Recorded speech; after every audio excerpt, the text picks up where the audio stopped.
Olivia Wastier, Wasterio, Wasterino was asking if I could do maybe some lectures, etc., because she likes listening to me lecture. Now, just so you know, one of the things about college is that you've got to learn how to read and come up with ideas and analyze information on your own. But I know that might be a little bit difficult. I've tried to give you some guidance here with things like you see on the screen, but with the idea being that you can find the information yourself there, right? But the point is, you might need a little bit of help with some of this, and so let me try to give you some maybe half an hour or so of feedback here. Maybe we'll go an hour on this, hour and 15 minutes, maybe. I don't know. Is that too long? Oh, okay. I guess that's too long. But so I'll try to go fast. My first advice is remember for you to keep your thesis paragraph, your introduction paragraph short, 1 to 2 sentences. Take a position, have categories for analysis, answer the question. I would not recommend comparing and contrasting the American Revolution to the French or the Glorious Revolutions or the Russian Revolution or Haitian Revolution or whatever, because you could do it, but you would spend so much time talking about those other revolutions and that's not part of the rubric, right? You got to talk about this revolution right here on your screen, the American Revolution. So that's my advice. I would advise you to have at least 4 body paragraphs after your thesis statement. I would advise your first body paragraph to define what you mean by radical revolution and conservative revolution. And then have 3 body paragraphs at the minimum that address your 3 categories. That's my advice. I would advise you to have in text, in text citations. And I'm okay with it. This may not be perfectly APA format, but I'm okay with it if you just put parentheses AP for American Pageant and then the page number at the end of a sentence where you take something heavily from the textbook. And if you get it from somewhere else, then, have some kind of abbreviation for that, especially if it's a website. I would strongly recommend that you don't Google radical revolution, conservative revolution, because they may not be looking at it the same way that we're looking at it. And then, of course, a conclusion. And make sure that your bibliography page is in proper APA format, which includes alphabetizing your citations. So anyway, does that sound like a lot of fun? Does that sound like you're ready to just be on top of the world?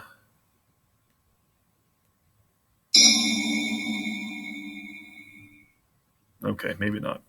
I gotcha. All right, so let's do the best we can then with what little time we have. Evidence for a socially conservative revolution. All these terms down to here need to talk about all of these terms. Socially conservative. Let's make it something really, really bland. Like, it's really bland because conservatives are blah, right? Which is funny because I'm a conservative, so right. What do we mean by slavery? Right? Well, we're talking about the American version of slavery, the peculiar institution of slavery that was in the United States, which was based on race.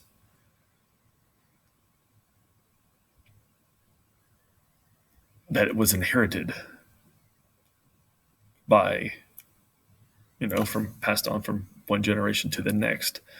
You were a slave if your parents were slaves. That's just the way it is, right? There's very few free blacks in the big scheme of things. So, information about that, whatever, you don't have to spend a year on it, but, something in your specific factual information should talk about how slavery was found in all 13 colonies. And if you want to do a little outside of reading or look through your textbook and find some stats for that, that'd be great SFI. That would be great SFI, not something like a Google search that says, the Google definition of slavery, right?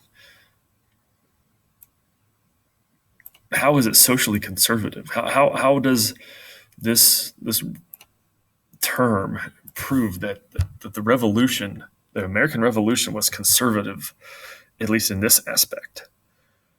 Well, there wasn't a radical change from before to after. Hopefully that's in the right spot for you. Right? There wasn't a emancipation immediately. It wasn't like all the founding fathers said, we said all men are created equal, and we meant it. They didn't say that. No, they said that, and then they kept blacks in slavery. Right? So, yeah. The change that happened, though, make sure you understand the change that happened was by around, starting in 1800, starting in the 1770s, northern states start moving towards emancipation. There isn't that in the South. So there's, some change. It's important, but it's not a total change. Class structure, you can look this up. You can do some research on this in your textbook, but for the most part, if you're having, pyramid of rich and poor, and right, then there's a few rich up here. There's some in the middle, and then there's a whole bunch down here that are poor, that are in the lower classes, that are in the working classes. And from before to after the revolution, that doesn't change much. The people that are in the upper class might change. There may not be as many British loyalists in the upper class. It might be just one elite being exchanged for another. But from before to after the revolution, and again, I'm looking at conservative commentary or interpretive commentary here.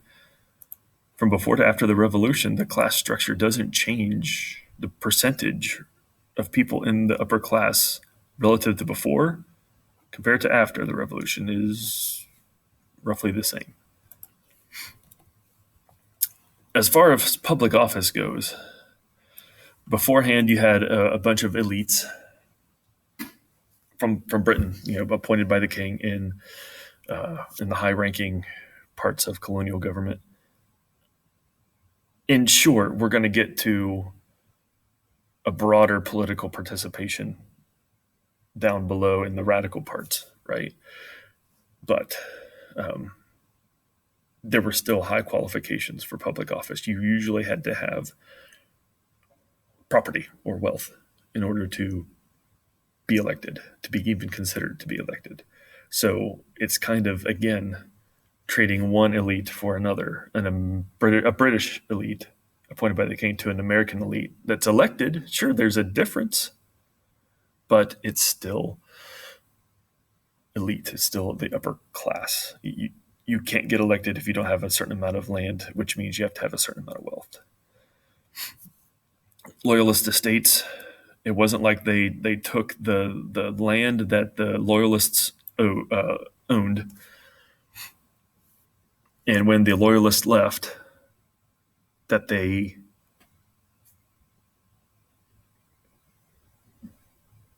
broke it all up and gave it to the poor. It pretty much went from the loyalist rich hands to the American rich hands. Lights went off. It's telling you something, right? Let's spice this up a little bit.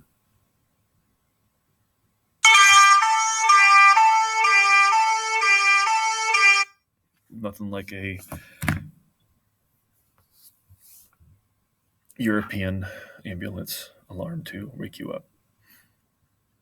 Loyalist estates going from one elite British to another elite American. The military,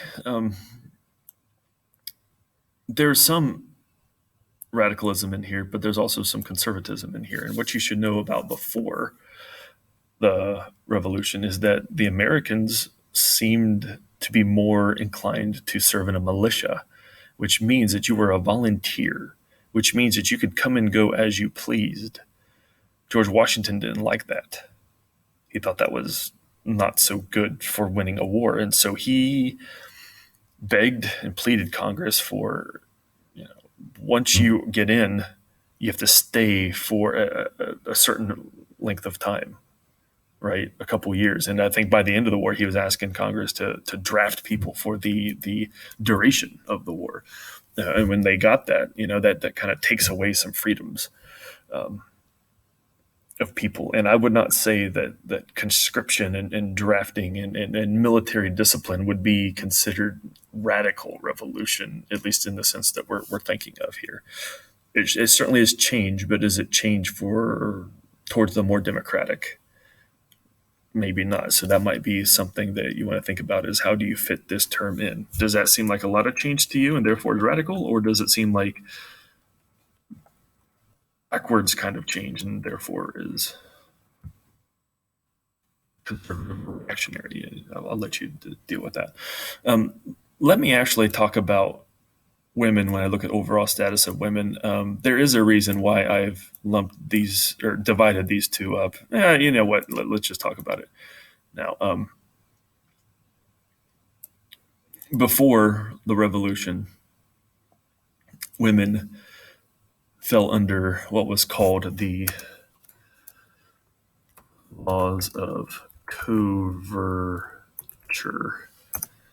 And if you want to look up what the laws of coverture was, you are more than welcome to do that. But essentially, it's the woman is legally covered by her husband. She has no legal rights. She can't inherit. If he dies, it goes to the next male.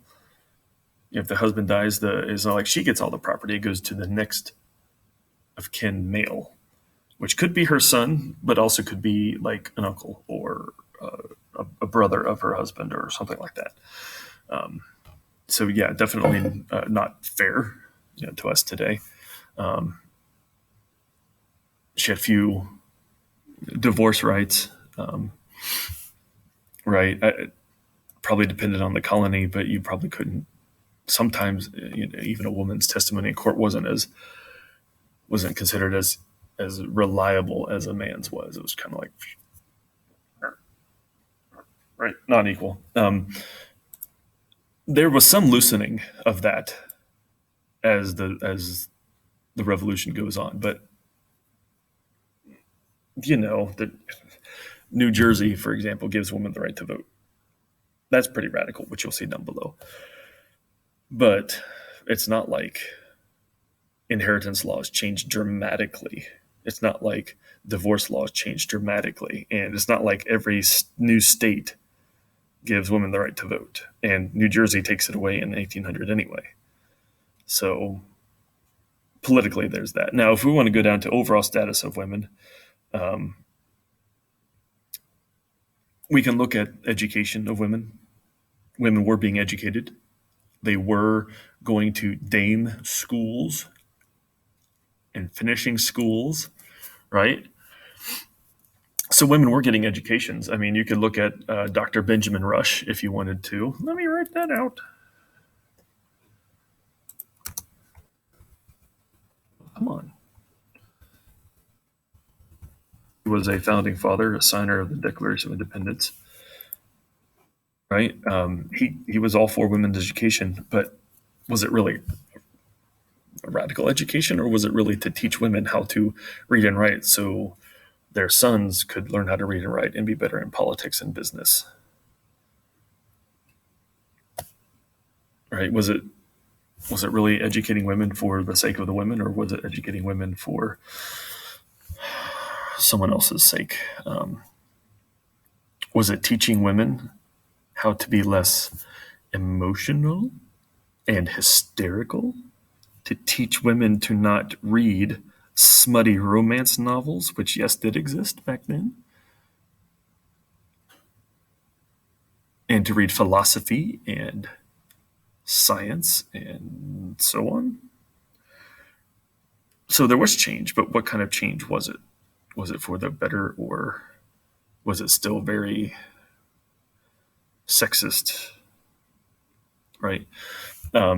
Suffrage did not, it did expand, but there still were property qualifications. So,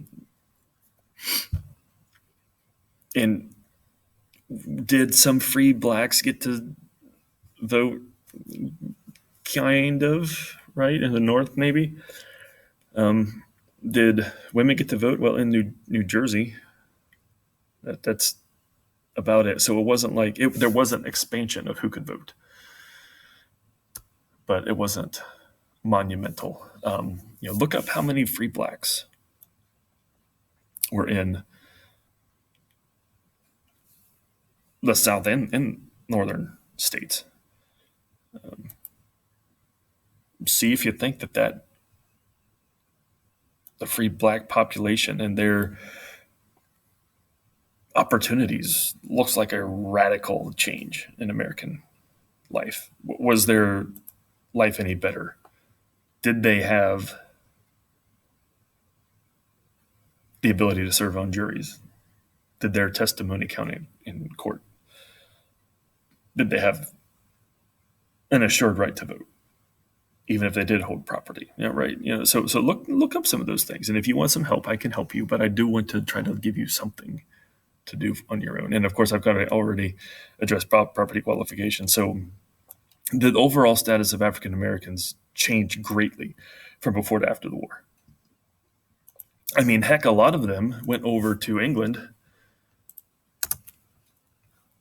during the Revolution because of Lord Dunmore's proclamation. Lord Dunmore was a Virginia British general who he fought Native Americans during the pre-revolution days. He actually his troops fought Chief Logan up by Logan Elm after the battle appeared. Logan made a famous speech under an elm tree. That's where you get the phrase Logan Elm. One of the big battles that he fought was called the Battle of Point Pleasant, which is like down at the border between West Virginia and Ohio, right? Lord Dunmore, I mean. But he also, when the war started, the revolution started, he offered every black slave who came to the British side to fight, he offered them freedom. He offered them emancipation. So there was blacks who went to them. Like, why would they do that if things in the United States during the Revolution were peachy keen for African Americans, even the freed ones? Not that he was going to free people who'd already been free, but you get my point, right? He would free the slaves. The overall status of African Americans just didn't seem to be extremely good. In a minute, just look at what I say about women down here in the radical part and see if you think the overall status of women changed dramatically. And, again, I've kind of addressed this already. So what about these things down here? Seeds of radicalism. There seems to be at least seeds planted for later radical change. But was it radical by 1800? Let's just make these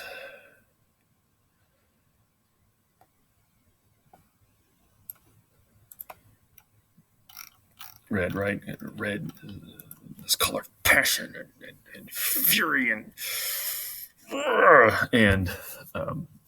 isn't that what radicals are like anyway? So right, so natural aristocracy. We do not have a inherited aristocracy. We do not have aristocrats that pass on power from generation to generation. Lords and ladies, dukes, earls, duchesses, right? If you watch Downton Abbey, you might know what I'm talking about. We have Jefferson talked about a natural aristocracy that if you were hardworking and if you had natural talent that you were born with, some people call it God-given talent, right? That you would the cream would rise to the top.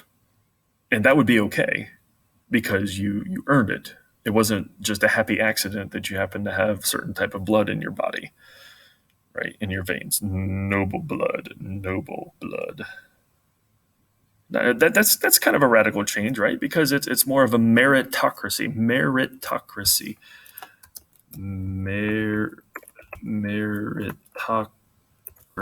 That you can earn your way to being rich and powerful, politically and socially. Soldiers did have more freedom during the revolution.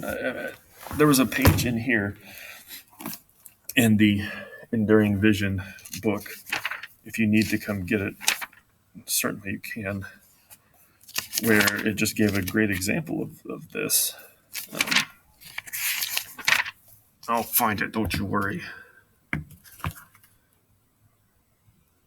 Don't you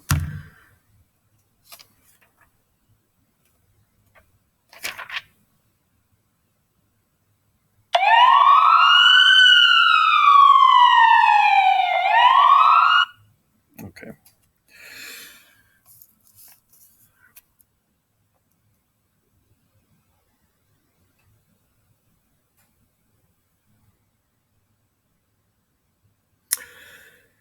So on page 171 of this version of Enduring Vision, I'll just start at it says at the beginning of a new paragraph, kind of in the middle left-hand column. Then came the war, which accelerated the trend by pressuring the gentry who held officers' rank to show respect to the ordinary men serving under them. Indeed, the soldiers demanded to be treated with consideration, especially in light of the ringing words of the Declaration of Independence, all men are created equal. The soldiers would follow commands, but not if they were addressed as inferiors. A few officers realized this fact immediately. Some among them, General Israel Putnam of Connecticut, went out of their way to show that they felt no superiority to their troops. While inspecting a regiment digging fortifications around Boston in 1776, Putnam saw a large stone nearby and told a soldier to throw it onto the outer wall.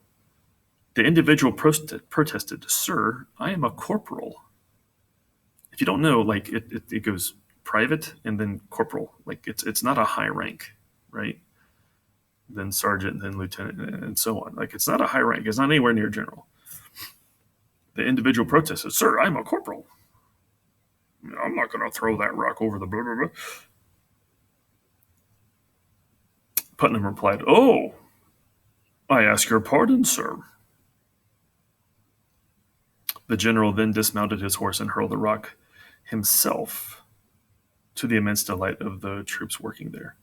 And it goes on to talk more about that. And if you want to look more into it, just look in this, again, Enduring Vision, page 171, right? So that kind of shows you that there's a little bit more. Now, I mean, if I wanted to add more here, I could talk about how people in people in Virginia who fought for General Washington were given land in Ohio as compensation. And so they were kind of like able to maybe move their way up the ladder socially to a new place. They were landowners now, right? As part of their payment. Maybe sometimes instead of money, they were given land. Washington Courthouse was named by soldiers who came from here, or from Virginia to here. Washington, named after their general. Courthouse, there's a lot of places in Virginia named something courthouse, like Appomattox Courthouse, where the Civil War ended. So, self-made men, again, this idea that you can merit your way from rags to riches kind of thing. That idea starts here. It fully develops and gets fleshed out during the Gilded Age, the Industrial Revolution age, right? But you get that idea here. The Constitution. Okay, so parts of the conservative parts of the Constitution could be something like the slave trade was still allowed, that slavery was still protected, fugitive slave clause in the Constitution, that the international slave trade was still allowed, that they counted slaves as three-fifths of a person. They counted a black man as three-fifths of a person in the three-fifths clause. What? That's terrible, right? But there's evidence to suggest that the Constitution recognized that while the founders thought that slavery was slowly on its way to extinction. And so they would pander to the Southern slave owners in order to get the Constitution ratified, knowing that it wasn't going to be that big of a deal because slavery would end anyway. And if you look at the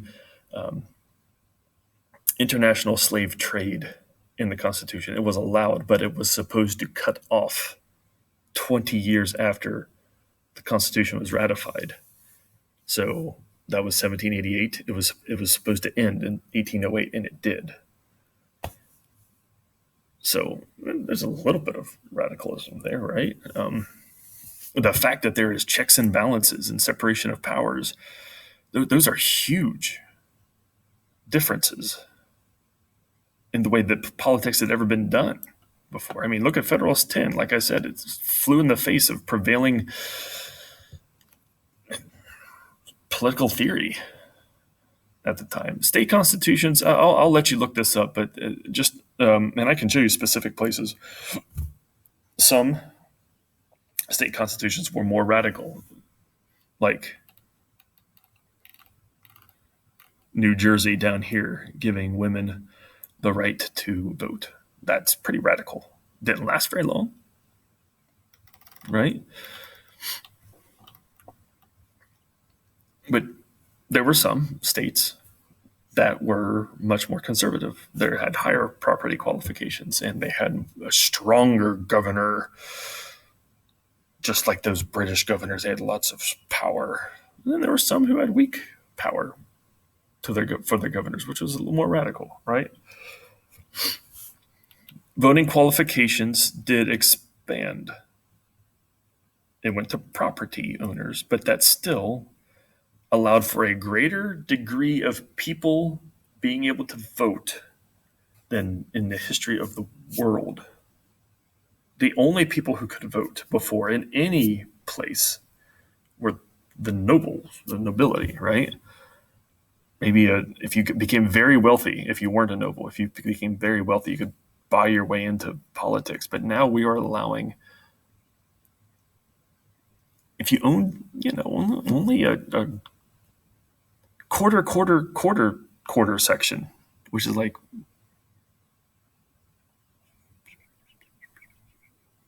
40 acres, 28, anyway, 10 acres, you could vote, which was broadly expanded, the ability to vote.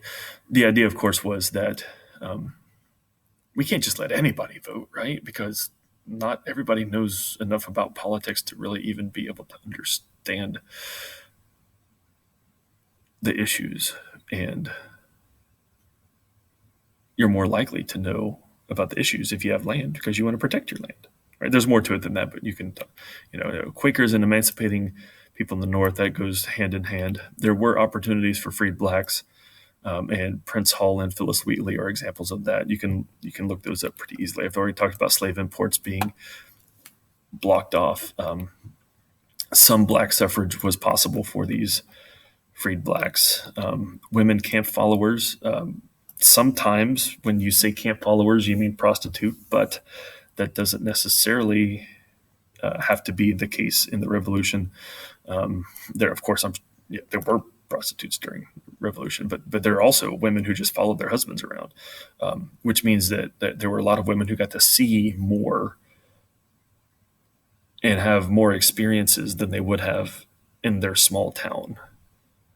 You had to take on more responsibility. Women in general, in almost every war, have had to take on more responsibility as their husbands are off away. Southern plantation owners, when the men went off, the woman, the Southern belle, would have to run the whole plantation, including being in charge of the slave and the output of crops and the trade and so on.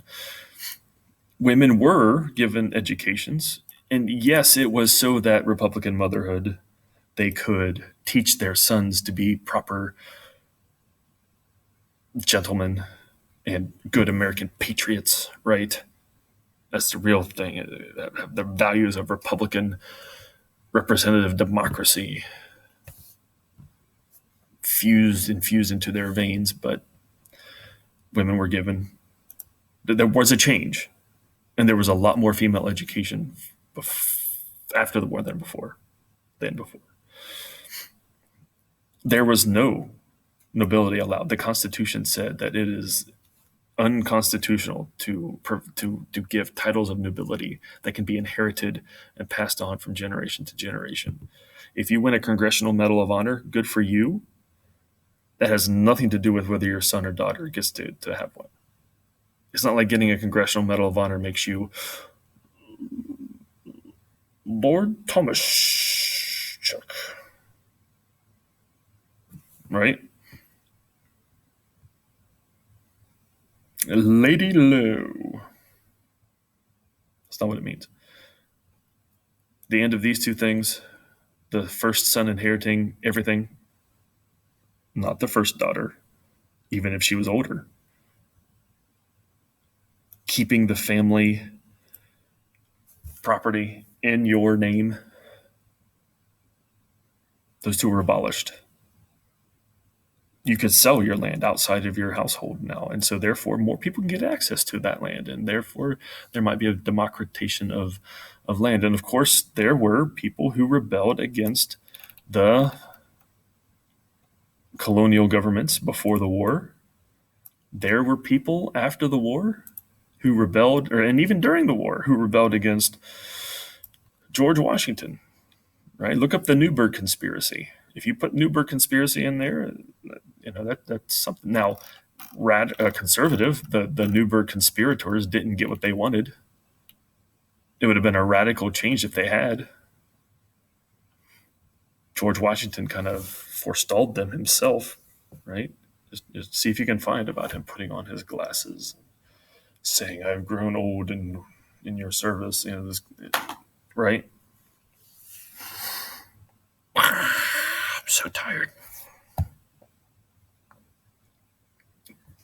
I know, Mr. Beavers, you don't care that I'm tired, because I'm sure you're just as tired as me, because you've got to write an essay. So I don't want to hear about your being tired, Mr. Beavers. I don't want to hear it. Okay, I understand.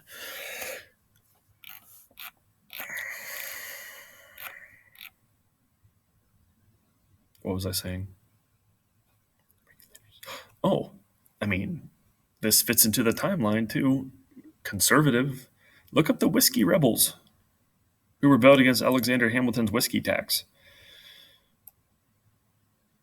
George Washington took 13,000 troops out to put them down.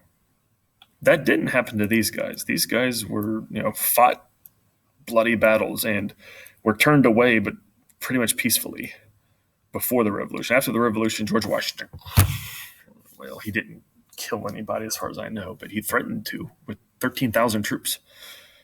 Look up Whiskey Rebellion if you want, and you can put that up here for conservative revolution, right? So, look, that's not a perfect. I understand that's definitely not a perfect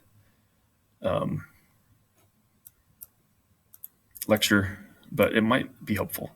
And if you learn better by listening, it might be helpful, and at least it's a place to start. So I've got to go to church now so I can go to band practice. I don't play any instruments. I just sing. So fare thee well, and I hope this helped.